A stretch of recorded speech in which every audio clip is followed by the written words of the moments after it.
Want to rock the ultimate holiday look in Roblox and spread some cheer? I'm going to show you exactly how to snag that awesome plaid Santa hat for your avatar.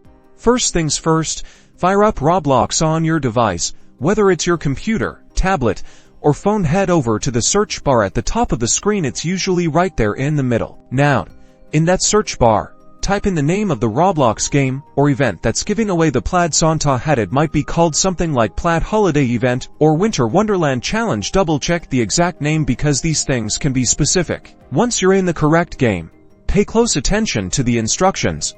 Usually, there's a quest or a task you need to complete. Look for NPCs with dialogue bubbles above their heads. These are often the key to starting your mission. The instructions may vary. Follow the quest objectives carefully. This might involve collecting items scattered around the map, completing a mini-game, or even just visiting a certain location. Once you've successfully finished the quest, a notification should pop up on your screen confirming that you've earned the plaid Santa hat. To equip it, head to your avatar editor. You can usually find this through the menu on the Roblox website or app. Then, navigate to the accessories or hat section and boom.